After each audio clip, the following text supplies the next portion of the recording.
Hey, what's going on? This is Brandon with the Real TDMV, and I am coming to you with our inaugural podcast. I want to thank you for tuning in, and I am going to encourage you all to subscribe so that way you stay in touch with the latest information and content.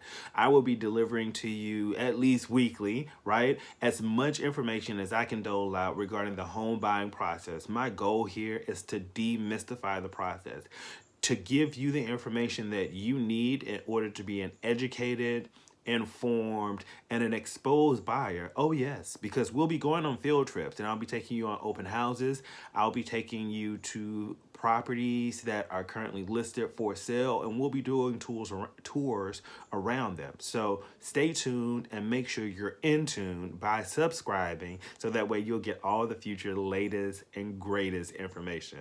That's the purpose for this podcast. Thanks for tuning in. Now let's get down to the topic for today, COVID-19. It has disrupted the global economy and the entire economic market, right? And the question that you have to ask yourself is, what is the impact of this when you begin to look at it on individual folks like renters and homeowners? And that is really the purpose of this conversation today, is to tease out that conversation and to have that conversation with you. So I ask you, and leave your comment, your location down below. Where were you when you heard that there was a quarantine and that this pandemic had spread to these scales? Where were you when you heard that there was a quarantine and we had to shelter in place? I'm really curious to know that. I was actually already at home because naturally, believe it or not, I am an introvert. So I was already kind of self-quarantined and doing stuff for clients and kind of getting ready for open houses and showings. So when the news dropped, I was like, oh, you don't have to tease me with a good time. I was already there for it. Not the virus, but totally quarantining. So as we hit and we arrived at April 1st, we realized that rent is due. For as much as we've been distracted, the global economy and abroad or locally, there's landlords are going to want their money. Much like Rihanna said, pay me what you owe me. Don't act like you forgot. And just because there's a situation where there's folks have lost their jobs, so there's financial hardships, a lot of landlords aren't really sympathetic, unfortunately, to those plights and those situation and conditions. So what I wanted to do is take about 10 or 15 minutes of your time, come to you and talk to you about the pros and the cons, not of just home ownership, but of the advantages in this situation that home ownership offers to an individual that chooses to accept it. One, first and foremost, the reason I personally believe that most individuals don't initiate or go through the home buying process, whether that's talking to a lender or talking to a licensed and seasoned real estate agent like myself, shameless plug, right? It's because they have a certain fear of not having the information that they need in order to be informed, right? As part of the conversation or discussion, who likes to be in a discussion and not have that information and essentially being talked at or talked to. And then the second is that fear of rejection. Most individuals don't like to talk to a lender because they don't have a clear sense of what their credit score is. They don't have a clear sense of what the process is. So by default, they don't have a sense of understanding of whether or not they qualify for the process. And if you have those trepidations already, you're definitely gonna have some type of concern when you're talking to a mortgage or realty professional as it relates to the home buying process. I totally get that. Another big piece of this is, if you ain't got the coin already in the bank, it makes it really hard to buy a house, right? Most people believe that you have to have 20% down, which is not always the case. We're going to pause that conversation and we'll come back to it because I'm going to do a whole other series on down payment options that are available in DC, Maryland, and Virginia. I'll break them up by state so that way you'll have that information. But another reason why you got to subscribe and stay tuned for the latest information. Renters. I was reading an article and it talked about how there's an estimated 3.4 million people as of today that have already filed unemployment claims. And that we have in the United States seen a staggering increase in the number of individuals, well over 250,000 individuals that are asking for unemployment or that are filing those claims. The Marriott and Macy's, which are these huge companies and entities that employ hundreds of thousands of people, are already reporting tens of thousands of layoffs. U.S. Airlines, in another report, was talking about joblessness and that there's roughly 750,000 people who are being threatened with losing their job because of the number of individuals that are not flying as a result of COVID-19. This virus, this pandemic has impacted every sphere of life, and we're all feeling it one way or the other. People who are renters, all of my renters, I love you dearly, but at some point you have to ask yourself, where am I the most flexible and where am I the most vulnerable? And this COVID situation is an example of vulnerability for anyone who is still renting a property and hasn't decided. And you'll say, how am I vulnerable? I have a place over my head, right? And I'll agree with you. You have a place over your head, but the name of the game is stability, right? And I have to ask, how do you think landlords should handle tenants not being able to pay rent due to this crisis? Comment below because I'm interested in knowing your thought process. What do you think? What do you feel as a landlord the process should be or their consideration should be?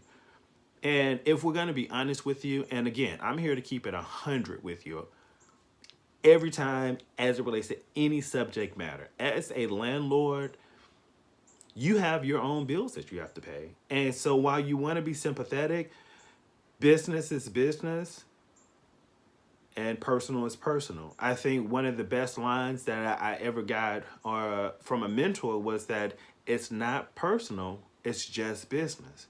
And a lot of times some landlords take that too far and they're a little bit too insensitive, but that is the reality that we're in. It's that there's a man versus man situation where you have landlords who are trying to make sure that they have the ability to avoid foreclosure and that they can keep their asset, and you have tenants who have lost their job.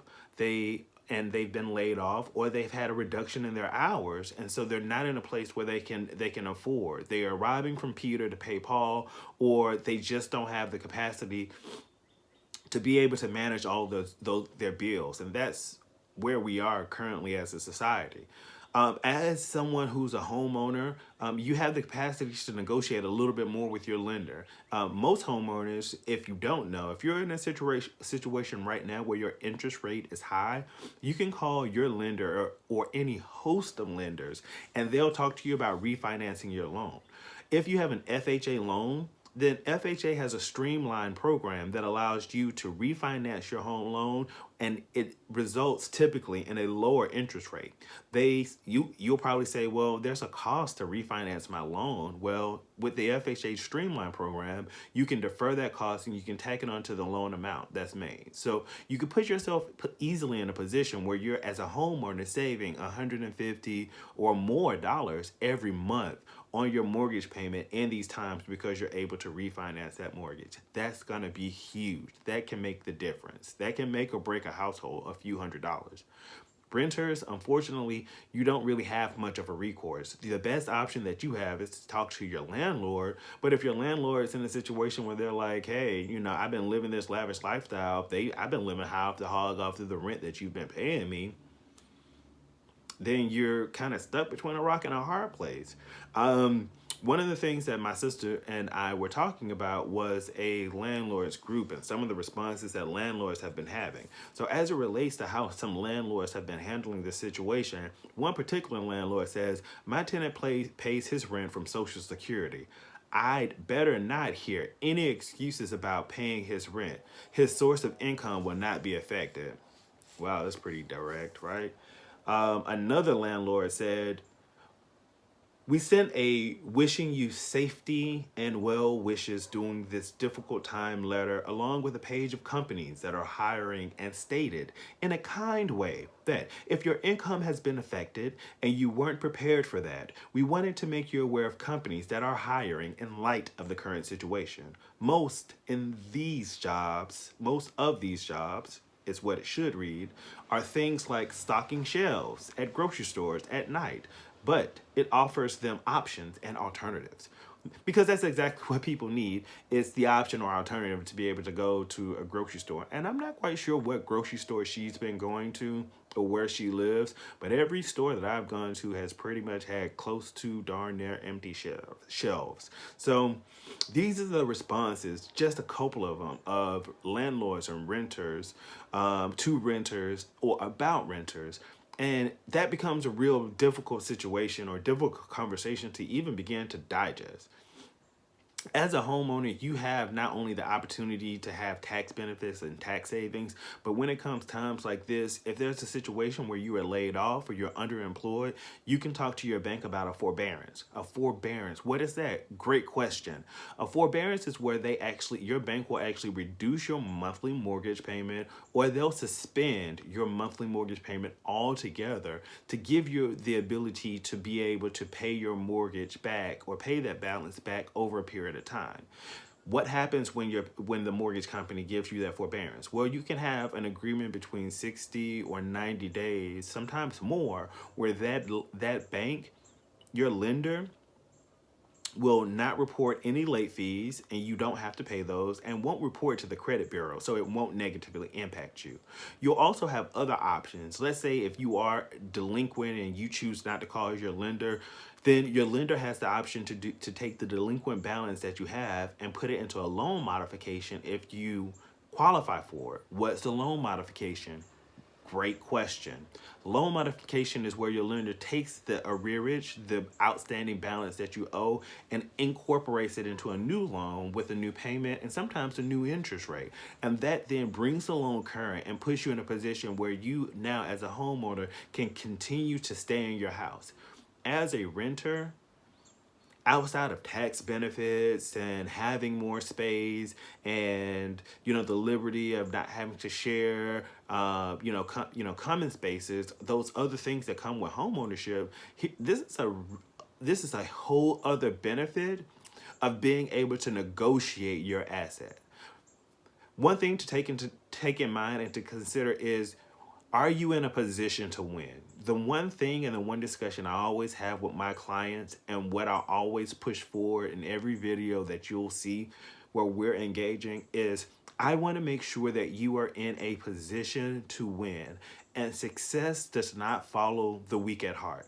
So remember, COVID-19 shouldn't be a reason why you delay or stop your home buying search. Because remember, if you're underemployed or underpaid, or you've been laid off, any money that you are saving or have been saving, you may have to spend that on eviction costs or costs to move. And there's a whole bunch of programs, if you're located in DC, Maryland, and Virginia, that are down payment and that offer down payment and closing cost assistance.